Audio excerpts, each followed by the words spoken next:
Hai para penghujat Mas Gibran dengan Pak Jokowi. Ada apa dengan kalian semua? Ada apa? Pak Gibran naik sebagai wakil, kalian yang emosi. Kenapa? Apa yang salah dengan Pak Gibran tuh? Beliau seorang pemuda yang best. Karena beliau seorang anak Pak Jokowi. Jadi kalian pikir itu nepotisme. Kalau memang seandainya memang Pak Gibran tuh pantas layak untuk jadi wakil, apa yang kalian emosi? Apa yang kalian hujat? Kenapa? Kami suka Pak Gibran naik sebagai wakil. Kami dungu. Mungkin kamu lebih dungu daripada kami. Ada aja bikin ribut aja dunia ini. Kalau kamu memang berani, sana tuh pergi berperang tuh ke Palestina sana, bantu kaum muslim di sana. Jangan pandai menghujat aja. Hidup ini dengan tenang. Memimpin negara itu bukan mudah. Siapa calonnya mau kamu naikkan? Pak Anies. Negara sekarang sudah perang pun sibuk aja kalian. Marah nih saya pendukung Gibran, pendukung Pak Prabowo, pendukung Pak Jokowi. Sakit hati kalian. Ibu ini yang PKH nggak ada, nggak ada PKH. Walaupun saya tak ada PKH, saya tetap dukung mereka. Kenapa? Marah, sirik. Asik aja, seheboh saja kalian. Mendudukkan masalah ini gitu, ya kan? Karena penting sekali supaya apa? Supaya masyarakat itu tidak membeli kucing dalam karung, supaya masyarakat itu tidak membeli pepesan kosong yang dikemas sedemikian rupa sampai orang berpikir bahwa Gibran itu lulusan S2 Australia gitu. Nah, jadi setelah kemudian saya buat klarifikasinya, dan ini mungkin juga klarifikasi saya perlu diklarifikasi lagi, direklarifikasi oleh Gibran sendiri ya. Jadi tolong ya Mas Gibran, ini saya sekaligus pesan sama Mas Gibran. Apakah penjelasan saya itu ada kelirunya? Silakan Anda nanti klarifikasi. Jangan bilang berkali-kali serahkan pada warga. Itu seperti melempar bola panas terus-menerus. Karena warga nggak tahu. Iya, jadi begini ya. Sejauh yang saya juga dapatkan dari warga Solo, karena kebetulan SMP-nya Gibran, SMP 1 Solo, itu adalah SMP ibu saya. Ibu saya orang Solo asli. Ya, nah. Jadi Gibran SD di Solo, SMP 1 di Solo, itu kebetulan sama SMP-nya dengan ibu saya. Setelah itu agak blank. Jadi apakah kemudian Gibran itu melanjutkan ke SMA di Solo? Karena juga ada kabar yang belum verified. Ada kabar yang belum verified bahwa Gibran sempat sekolah di SMA 1 Solo. Makanya Gibran perlu klarifikasi apakah benar Gibran sempat sekolah SMA di SMA 1 Solo. Nah, kalau iya, maka kemudian data tentang insert UTS itu jadi pas. Data tentang insert UTS itu jadi pas. Karena insert UTS yang diikuti oleh Gibran, yang kemudian disetarakan oleh Kemendikbud, itu adalah kelas 12. Kelas 12 yang disetarakan oleh Dikbud sebagai SMK. Nah, ini saya juga nggak ngerti ini kenapa Kemendikbud itu menyetarakan suatu preparation program untuk seseorang masuk universitas di Australia. Ada dua senjata utama yang digunakan oleh Roy Suryo, digunakan juga oleh Dr. Tifa, Amin Rais, Refli Harun, Said Tidu dan gerombolannya dengan senjata itu untuk menjatuhkan Mas Gibran yang posisi saat ini sebagai wakil presiden, yakni Fufu Fafa dan juga ijazah ya. Said Tidu bahkan meragukan jangan sampai Gibran ini tidak tamat SMA ya. Nah, ini jadi mereka lagi mencari-cari, mereka lagi berproses dan sebentar lagi pasti akan dibawa ke pengadilan ya untuk memperkarakan ijazah dari Mas Gibran guys ya. Nah guys, kita bisa berkaca dari kejadian-kejadian sebelumnya di mana Pak Jokowi juga mengalami kejadian serupa ya.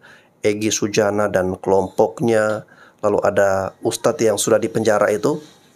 Mereka memperkarakan atau mempersoalkan ijazah Pak Jokowi bahkan mereka sampai ke meja pengadilan, tetapi endingnya apa guys ya? Sia-sia ya, dan tidak pernah terbukti. Anehnya, mereka menuduh Pak Jokowi ini menggunakan ijazah palsu, lalu kemudian mereka meminta secara paksa agar Pak Jokowi harus menunjukkan ijazah asli secara terbuka kepada masyarakat luas, ya, kepada rakyat Indonesia.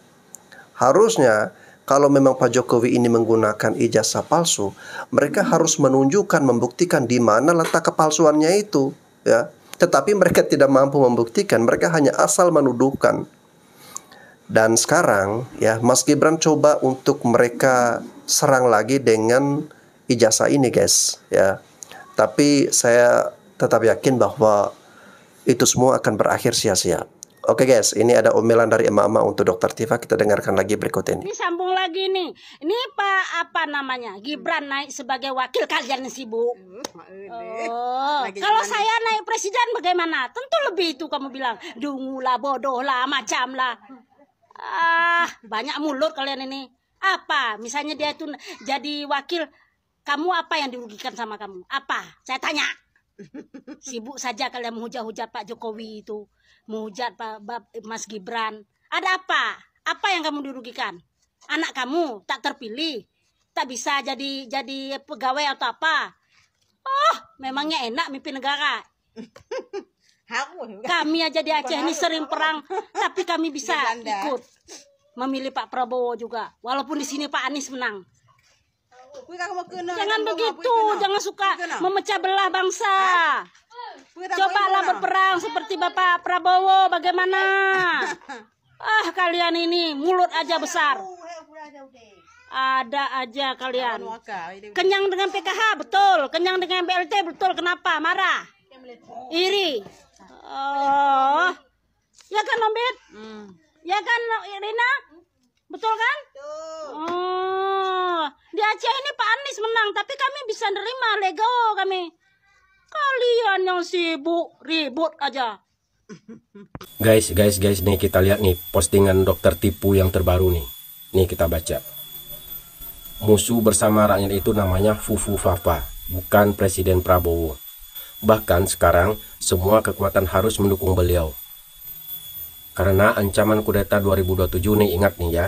Nih kata-katanya saya ulang lagi. Karena ancaman kudeta 2027, ancaman sabotase program, ancaman adu domba dengan buzzer yang sekarang terus digerakkan, percayalah, konsolidasi kekuatan menuju Presiden Prabowo akan dilakukan para elit tak lama lagi.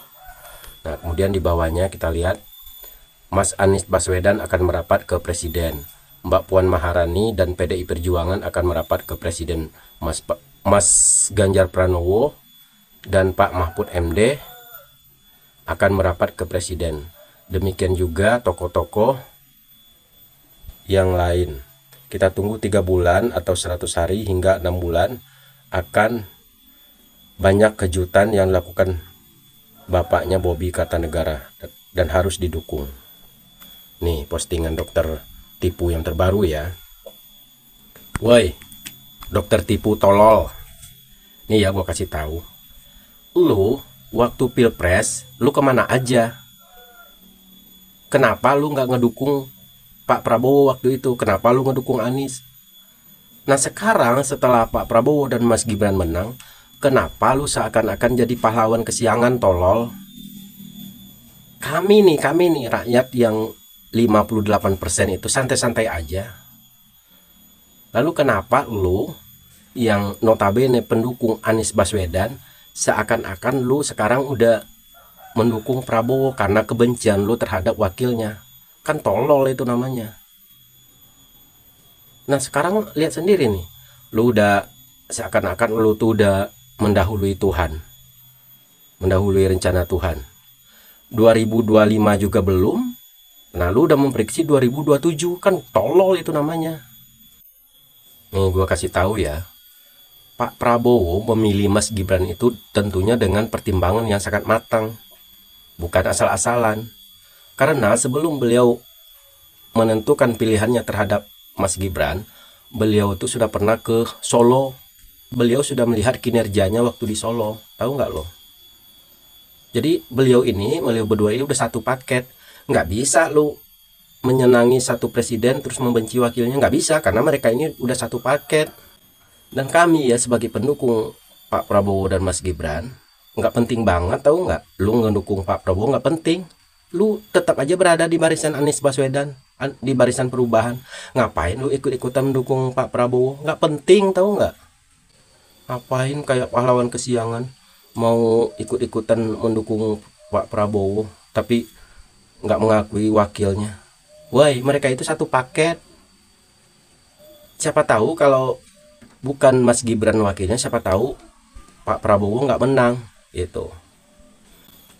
Kita pendukung Pak Prabowo capek menghadapi lu kemarin, menghadapi rombongan lu, tahu nggak, mengkonter ucapan-ucapan lu, ucapan pendukung Anies itu. Nah sekarang udah menang, lu seakan-akan membela Pak Prabowo dan melupakan wakilnya. Kan goblok itu namanya. Awas aja lu ya, kalau benar-benar ucapan lu ini nggak terbukti, kami rakyat 58% akan melempari muka lu dengan tai. Lihat aja nanti. Ini kalau benar-benar polisi nggak bergerak, kami sebagai rakyat ini akan bergerak. Lihat aja. Ini udah keterlaluan.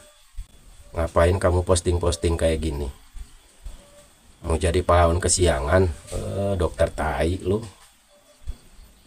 Ini pihak kepolisian kenapa sih diam aja, nggak mau nanggapin gitu, kenapa? Ini udah keterlaluan ini. Udah nggak sewajarnya ucapan dokter kayak gini, udah nggak sewajarnya. Mana ada dokter-dokter yang lain mengurusin masalah negara, mereka fokus kepada kerjaannya sebagai dokter. Ini dokter apaan kayak gini, ya ampun. Udah kelewatan, tahu nggak? Mohon banget pada pihak kepolisian, tolong ditindak orang-orang seperti ini. Karena kalau pihak kepolisian tidak bergerak juga, kami nih sebagai pendukung militan Pak Prabowo sebanyak yang 58% itu akan bertindak dan akan melempari muka dokter ini kalau ucapannya tidak terbukti. Lihat aja. Dokter Tifa, ya Anda itu kan dokter. Harusnya fokus mengedukasi atau memberikan penyuluhan, memberikan ilmu-ilmu Anda bagaimana masyarakat ini bisa menjaga kesehatan, bisa menjaga pola hidup sehat, ya, bisa lepas dari penyakit, ya. Ya mungkin Anda punya pengalaman menangani pasien-pasien, Anda bisa membantu menjelaskan bagaimana masyarakat ini tidak mengalami penyakit-penyakit yang seperti dialami oleh pasien-pasien yang pernah Anda tangani, ya. Harusnya hal-hal seperti itu yang Anda sharingkan, ya. Hal-hal seperti itu yang menjadi ranah Anda. Ngapain Anda harus terjun ke dunia politik? Ya silakan ya kalau mau terjun ke dunia politik, tetapi yang berkaitan dengan kesehatan, ya. Bukan malah Anda sibuk ijazahnya Pak Jokowi, ijazahnya Mas Gibran, lalu kemudian Anda mengadu domba antara Pak Prabowo dan Pak Jokowi, ya. Postingan Anda kemarin mengucapkan selamat kepada Pak Prabowo, tetapi wajah Mas Gibran Anda kasih blur, ya. Nah, ini menunjukkan Anda sangat-sangat tidak dewasa. Anda bertingkah seperti anak kecil yang baperan, ya. Jadi saya meragukan, ya, pasien-pasien yang pernah ditangani oleh dokter Tifa ini, saya sangat ragu nih. Jadi ngeri guys ya kalau saya berobat ke dokter seperti ini, di mana punya hati yang dengki dan busuk seperti ini, bisa-bisa kita bukannya malah sembuh tapi tambah sakit, ya. SMP-nya beda, tapi kami tetap bersahabat. Loh, iya ternyata benar ya kata orang, bener loh. Terlihat jelas dari gestur tubuhnya, dari nada suaranya, getaran suaranya, dari bahasa tubuhnya, raut wajahnya. Ini si Tifa ini jangan-jangan memang beneran nih cinta dengan Anies. Di sini terlihat jelas ya cara dia menceritakan Anies, mendeskripsikan si Anies itu gimana-gimana. Dia terlihat happy, bahagia, sumringah, layaknya orang yang sedang jatuh cinta, ya kan? Oh, ternyata nggak maido, pantas saja. Sejauh ini Tifa ini adalah salah satu orang yang membela Anies secara ugal-ugalan. Kadang nggak masuk akal aja gitu cara dia membela Anies ini. kayak orang yang udah terdoktrin, tersugesti gitu. Ternyata rupa-rupanya Tifa ini ternyata mungkin cinta dengan si Anies secara sejak SD, SMP, SMA sampai remaja ya, mereka itu berada dalam circle yang sama, ya kan? Oh, bisa jadi benih-benih cinta ditumbuh bahkan sampai saat ini. Tapi sayang sekali belum berjodoh. Selain itu, Tifa, mau seberapa besar pun kamu membela Anies, memperjuangkan Anies, kamu effort ke Anies, berkorban apa saja, sampai rela-relanya kamu tega menghina, memfitnah orang lain demi si Anies, percuma Tifa. Kamu sendiri yang bilang Presiden 2024 itu sudah tercatat di Lauhul Mahfuz, ya, di Lauhul Mahfuz. Nah, itu sadar berarti kan kamu. Berarti kamu jangan menolak takdir. Tapi saya bisa pastikan, nama Anies Rashid Baswedan tidak akan pernah tercatat menjadi pemimpin negeri ini. Anies Rashid Baswedan tidak akan pernah punya kesempatan sekalipun menjadi Presiden Republik Indonesia. Jadi ijazah SMA dari Gibran. Karena yang menjadi lah raimu Tifa. Dokter aku gawe, lah apa urusan ngurusi ijazah barang.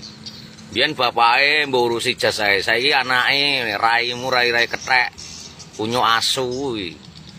Surya nyemplung penjara sine raimu kuwi. Wong kaya ngene iki kudune dibuang saka Indonesia kuwi. Enek gur mencemohane wong, jelek-jelekne wong ae. Nilai wong elek tok ora tau nilai wong apik kuwi gatel asu iki. Wedoan-wedoan lonte kuwi Tifa. Lah, udo ning arep kowe ora ngaceng asu kowe. Kowe karo kae padha lho. Kae kaya kowe karo Surya kae. Kae loro yang mlaku kae. Ngerti kowe? Kirek kowe. Wedoan cangkeme ora apik blas. Usutake pekok, goblok. beliau dari kecil, kami teman SD, udah sama Si Tifa ini bercerita tentang Anies Baswedan, ya. Patutlah kau cinta mati sama Anies. Tifa ini berteman sama Anies dari SD. Jadi Tifa ini mencintai Anies dari SD. Dari nada bicara Tifa ya kan, yang agak-agak senyum-senyum, menggeletar itu ya kan, ketahuan si Tifa jatuh cinta sama Anies dari SD. Terus SMA ketemu lagi orang itu, ya kan? CLBK lah ceritanya ya kan, cinta lama bersemi kembali. Tapi apa daya ya kan Tifa, Anies berjodoh sama orang lain, si Tifa memendam cinta sendiri. Cinta kelapa kau nih Tifa, kau cinta Anies tak apa-apa. Ya kan, baru aku paham. Kadang-kadang kita ini kan ada cinta-cinta masa kecil ya kan, jadi kita bawa sampai tua kadang. Si Tifa ini bilang, dulu dia bilang sama Anies Baswedan, katanya nanti Anies ini jadi menteri. Kan betul jadi menteri, iya betul jadi menteri, tapi kena pecat Tifa. Terus karena dipecat Pak Jokowi, si Tifa ini benci sama Pak Jokowi. Itu rupanya kenapa si Tifa ini benci kali sama Pak Jokowi, sama keluarga Pak Jokowi. Rupanya karena Anies dipecat, ya kan? Tifa ini kan sangat mencintai Anies Baswedan. Jadi begitu Anies dipecat jadi menteri, dendam kesumat si Tifa sama Pak Jokowi nggak habis-habis sampai sekarang. Tifa berharap, ya kan, mana tahu kalau Anies jadi presiden bisa jadi istri kedua, betul nggak Tifa? Susah kalau perempuan sudah mencintai kayak si Tifa ini ya kan, apapun dia lakukan untuk orang yang dia cintai, sekalipun dia mengorbankan harga diri, ya kan, demi orang yang dia cintai. Tifa lah buktinya, cinta mati Tifa manis, ya kan, cinta mati sama Pak Anies. Karena dipecat sama Pak Jokowi, si Tifa dendam sampai liang lahat kepada Pak Jokowi dan keluarganya. Aduh, apalagi Anies kalah di Pilpres ya kan, makinlah si Tifa makin benci dia sama Pak Jokowi. sama Gibran, karena ada Gibran di situ. Dia tahu bahwasanya ada Gibran, makanya Pak Prabowo menang. Jadi makin benci lah dia sama Pak Jokowi sama Gibran. Harusnya Anies yang menang. Mungkin kalau Anies menang, Tipa ini jadi bini kedua. Enggak Tipa? Tipa, kalau cinta kali sama Anies Baswedan, ya kan? Tapi jangan menjadi bodoh. Kadang-kadang cinta itu membuat kita bodoh, Tipa. Ya kan, harga diri kita pertaruhkan untuk orang yang kita cintai, kan bodoh namanya itu. Seorang perempuan yang sangat mencintai laki-laki sampai rela memfitnah sana sini hanya demi orang yang dia cintai. Ternyata orang yang kau cintai itu, ya kan, belum ada takdirnya untuk memimpin di negara Republik Indonesia ini. Kau suruh dulu perbaiki diri. Ya kan, sampai kapanpun Tipa, ya kan, aku yakin kalau orang yang kau cintai itu tidak akan bisa menjadi orang nomor 1 di negara Republik Indonesia ini. Percayalah kau cakap aku, Tipa. Jadi kan mending kau tobat, Tipa. Berhenti fitnah sana fitnah sini. Ya, kasihan kali hidup kau. Cinta terpendam. Baru aku ya, lama aku mikirkannya, Tipa. Kenapa kau sangat mencintai Anies Baswedan? Rupanya kawan dari kecil, udah jatuh cinta dari kecil. Patutlah, ya kan? Sama juga kayak aku ini kan gitu juga. Aku mencintai satu orang aja, ya kan? Itulah sampai mati. Aku rasa kau modelnya sama juga. Kau mencintai Anies Baswedan, ya kan? Tapi apa daya, Anies menikah sama orang lain. Ini enggak, Tipa? Tobatlah kau, Tipa. Ya, kalau kau cinta kali Anies pun, ya kan, setidaknya kau jaga harga diri kau. Kau hargai pakaian kau. Kalau kayak gini kau pidato kan senang awak nengoknya. Ya kan, sambil menggeletar, menceritakan kisah dia sama Anies Baswedan. Itu kan bagus. Mending kau kayak gitu aja.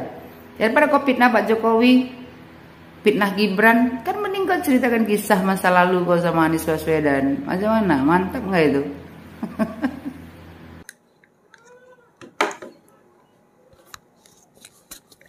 Oke ya, Dokter Tifa. Saran saya, Anda kan sebagai dokter, fokuslah mengurus yang menjadi ranah Anda, ya, dunia kesehatan, tentang bagaimana masyarakat ini bisa teredukasi, menjaga pola hidup yang sehat, bagaimana bisa terhindar dari penyakit, ya, atau obat-obatan apa yang cocok untuk penyakit ini, penyakit itu, ya, itu dunia Anda, ya, dunia medis. Bukan Anda malah masuk ke dunia politik lalu kemudian menyerang, memfitnah sana sini, ya. Oh ya, tadi netizen bercerita ya, mengomentari tentang cerita dari Dokter Tifa yang bernostalgia. Cinta itu memang buta, guys, ya. Kadang kalau kita udah mencintai dengan terlalu fanatisme, terlalu buta, makanya kita jadi mengabaikan harga diri kita, ya. Kita rela melakukan apapun demi orang yang kita cintai. Tapi sayangnya Pak Anies ini kan udah mempunyai istri, ya. Jadi Dokter Tifa ya hanya bernostalgia seperti itu, ya. Oke guys, saya kira itu saja yang dapat saya reaksi. Dan untuk Dokter Tifa, kita mendoakan agar Dokter Tifa ini bisa kembali kepada jalurnya.